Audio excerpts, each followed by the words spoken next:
Yan, glory to God, glory to Christ Jesus. Magandang morning po sa inyo pong lahat sa pangalan ng Panginoon Jesus.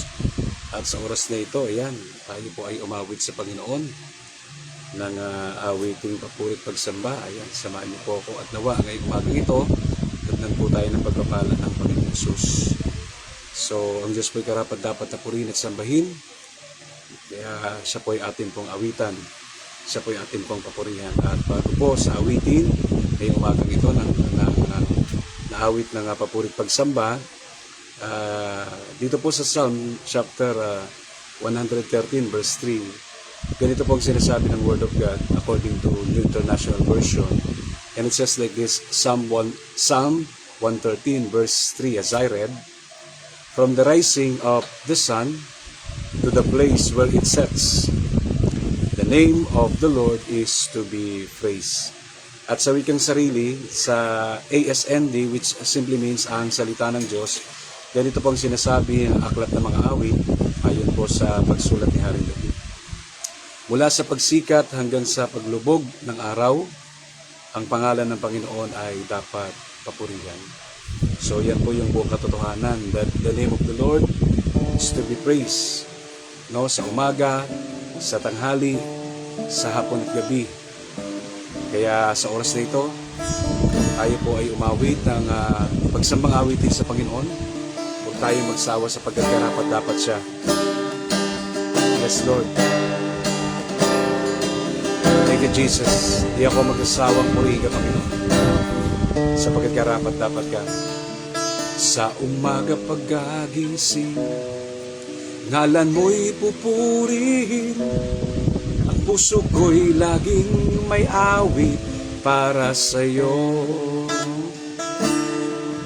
Lagi kong nararanasan, katapatan mo'y walang hanggan. Pag-ibig mo'y laging sariwa sa araw-araw. Sa umaga pagkagising, ngalan mo'y pupurihin. Puso ko'y laging may awit para sa'yo. Lagi kong nararanasan, katapatan mo'y walang hanggan. Pag-ibig mo'y laging sariwa sa araw-araw. Sabi nga po sa awiting ito, di ako magsasawang purihin ka. Buong puso't lakas, minamahal kita. Laging aawitin ang pag-ibig mo sa akin, Panginoong Jesus, purihin ka. Tayo po'y patuloy na mawit. Sabayin natin siya sa umaga pagkagising. Sa umaga pagkagising, ngalan mo'y pupurihin. Ang puso ko'y laging may awit para sa'yo. And that is you, Yahweh Shaddai. Lagi kong nararanasan, ang katapatan mo'y walang hanggan. Pag-ibig mo'y laging sariwa sa araw-araw. Yeah, yeah. Di ako magsasawang purihin ka. Buong puso't lakas, minamahal kita. Laging aawitin ang pag-ibig mo sa'kin, Panginoong Jesus, purihin ka. Di ako magsasawang purihin ka. Buong puso't lakas, minamahal kita. Laging aawitin pag-ibig mo sa'kin, Panginoong Jesus, purihin ka. Di ako magsasawang purihin ka. Buong puso't lakas, minamahal kita, yeah. laging aawitin. Pag-ibig mo sa akin, Panginoong Yesus, purihin ka. Sabi nga sa awiting ito, laging aawitin. Pag-ibig mo sa akin, Panginoong Yesus, purihin ka. Panginoong Yesus, purihin ka. Yeah. Panginoong Yesus, purihin ka. Yes, thank you Jesus. Amen. So, yan pong awiting, di ako magsasawa. So, hindi ko po original composition yan. Yan, iba pong may gawa yan. Awit lang natin. Yan, shout muna po. Anong shout muna tayo? Shout out muna po tayo. Ayan, so, sabi niya, blessed morning, blessed Tuesday morning, Brother Ed. So, blessed morning din po, Sister Tess. Naway habulin ka ng pagkapala ng Panginoon. No? Sandamakmak na blessing at pagkapala as you're watching this video. Yan, so super thanks sa inyo pong pagsuporta sa akin pong YouTube channel at ganoon din sa ating Facebook page. And it is all about be a blessing, spread the good news. Ganoon din po sa ginagawa natin ito sa ating pagla-live na ginagamit din natin sa Reels. Yan, shoutout din kay John Michael Grapil. So super thanks sa inyo pong lahat. Yan, so good morning everyone. Nawa ang Diyos po ay patuloy na magpala sa akin. No? Thank you Jesus. Kaya patuloy natin purihin ang Panginoon. Amen. Kahit may problema ka, ano man ang nangyari sa atin, tawag tayo sa Kanya. Just pray and God will make a way. So again, ito na po yung aking original composition. It was entitled, Just Pray and God will make a way. Here we go. May problema ka,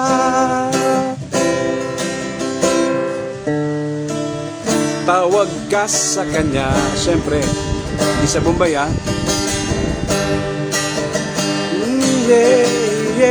Minsan pa, okay. May problema ka, lumipad yata yung lyrics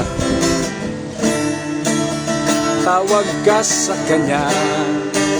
Thank you Lord. Huwag kang mag-alala,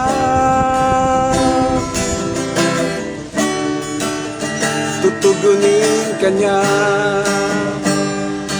Just pray, just pray, and God will make a way. Just pray, always pray,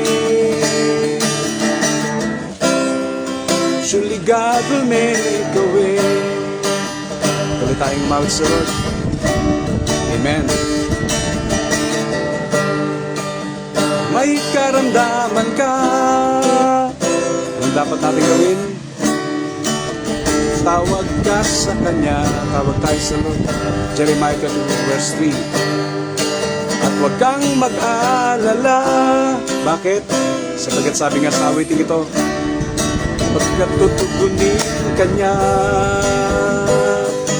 Just pray, just pray, and God will make a way. Just pray,